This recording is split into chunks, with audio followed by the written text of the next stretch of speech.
تعالى اقول لكم على طريقه الرز المعمر باسهل طريقه، يطلع كريمي وطعمه جميل ومفلفل في نفس الوقت. طريقه سهله وبسيطه جدا، ينفع في العزومات، ينفع جنب الاكل، حاجه جميله كده ومميزه وكلنا بنحبها. يلا بينا مع بعض اقول لكم على طريقه الرز المعمر الفلاحي. موضوع الطيران ده مش عايزين نتكلم فيه. ادي الرز، شايفين من جوه مفلفل ازاي وكريمي، والقشطه مع اللبن مع الزبادي، شايفين الجمال، طعمه تحفه. اهلا بيكم في قناتي تجربه ايمان. هنعمل مع بعض النهارده الرز المعمر. جبت نص كيلو رز وغسلته وصفيته كويس زي ما انتم شايفين، وحضرت طاجن حجمه متوسط، مش كبير ولا صغير. هنشوف هنعمله ازاي مع بعض بكل التركات اللي فيه عشان يطلع جميل وحلو كده، وحاجه حلوه تتحط في سفره كده في عزومه او جنب اكل، بيبقى حلو قوي وطعمه جميل. يلا نشوف هنبدا بايه. اول حاجه انا جبت زبده وسيحتها كده على النار، واحط شويه في الطاجن الاول عشان اغلفه بالسمنه او زبده على حسب ما عندكم طبعا اللي موجود. دي زبده هغلف بيها الطاجن كويس. بعد ما غلفت الطاجن كويس بالزبده، انزل بقى عليه بالرز اللي مغسول ومتصفي كويس، ده بالظبط نص كيلو. ادي الطاجن زي ما انتم شايفين. يهمني جدا في الرز المعمر اكون سايبه كده مسافه، عشان الرز اصلا بيزيد، ما ينفعش اكون مغطياه بالرز تماما، لازم اكون سايبه مساحه عشان الرز لما يزيد ما يدلقش بره الطاجن، يبقى شكله حلو ومنسق كده وجميل. بعد ما حطينا الرز المغسول هنحط عليه كمان زبده. انا كنت عامله حوالي 3 معالق كبار زبده، دلوقتي بقى جزء كده احطه كده عليهم واقلبه كويس. لازم اشرب الرز كويس بالزبده.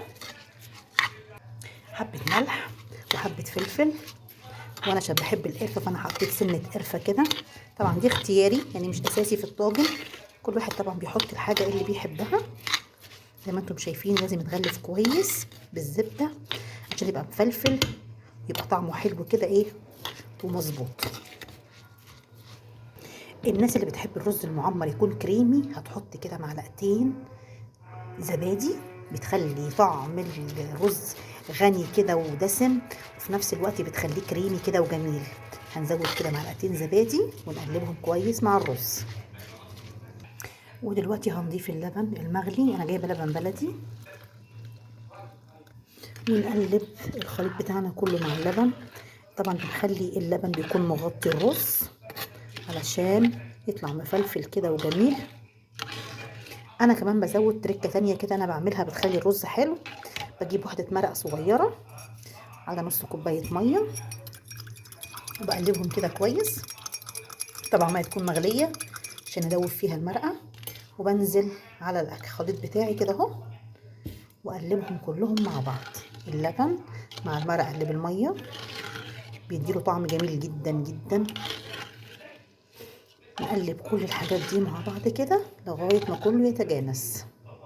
واخر خطوه بنحط بقى القشطه على وش الطاجن، طبعا بتديله لون حلو كده ذهبي جميل، وفي نفس الوقت طبعا طعم حلو، بتزود قيمته الغذائيه وبتخليه كريمي وجميل وتحفه. وكده الطاجن بقى جاهز على التسويه. فرن سخنه نحطه في الرف المتوسط ونسيبه اما يستوي. لقيناه احمر تمام، ما احمرش بنشغل عليه الشوايه. يلا ندخله على الفرن ونشوف النتيجه بتاعته. وادي الطاجن بعد ما خرج من الفرن، شايفين الجمال ما شاء الله تبارك الله، كريمي ومفلفل، حاجه كده ما شاء الله، اللهم صل على النبي، بصراحه تحفه، ريحته جميله جدا جدا. يا رب تكون عجبتكم الطريقه. اللي عجب رز المعمر وطريقته يا ريت لايك وشير، واللي ما اشتركش في القناه يشرفني ويشترك فيها عشان يوصل له كل جديد.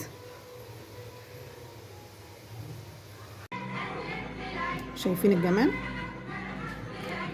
مفلفل جدا مش معجن ولا اي حاجه، وطعمه جميل جدا بجد. جربوا الطريقه هتعجبكم قوي.